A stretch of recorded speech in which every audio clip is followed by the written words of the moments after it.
Clinically Speaking is our advisor series of short videos featuring clinical updates from Vitality clinicians and experts in their fields.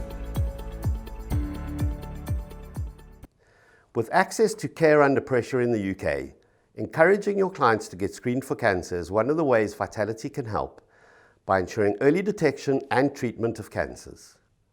Routine screening enables fast access to treatment where required, or at the very least, gives your client peace of mind. One of the most important forms of screening is cervical screening. Evidence shows that smear tests currently prevent around 70% of cervical cancer deaths. In this episode, we'll learn more about cervical screening from a member of the Vitality Care Oncology team.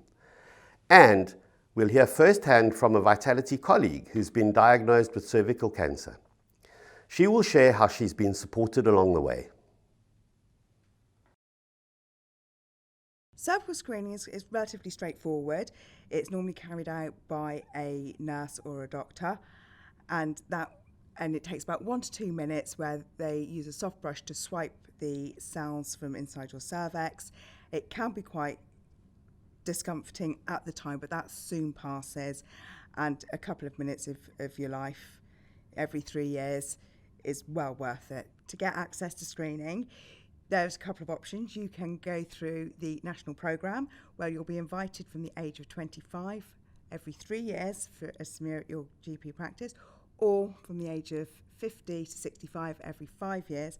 However, Vitality have partnered with Check for Cancer, and you can get a home screening test through them. I received my normal NHS screening letter that invited me to a routine smear test. I wasn't concerned. I didn't have any symptoms. I'd never had an abnormal result.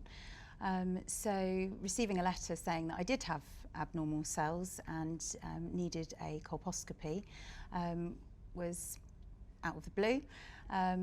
But on I went, and then I was diagnosed with cervical cancer.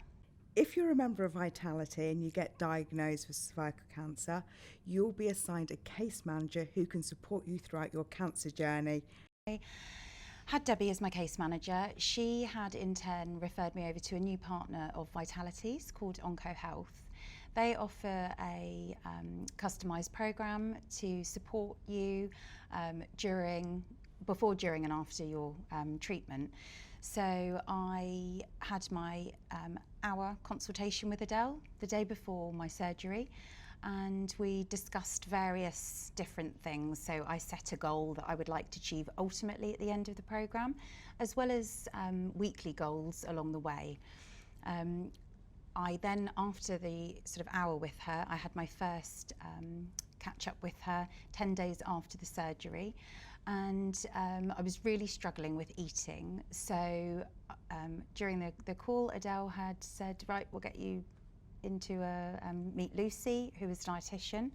I had a chat with her. She offered me hints and tips, meal replacements, just in order to make sure that I was maintaining nutrition that was going to help my body heal. There is increasing evidence that shows once you're recovering from cancer, leading a healthy lifestyle with the right foods, exercise and mental well-being can actually prevent recurrence in cancer.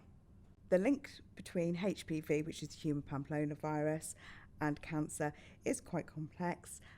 However, if HPV is detected in you, there is the chance that it can turn abnormal cells cancerous.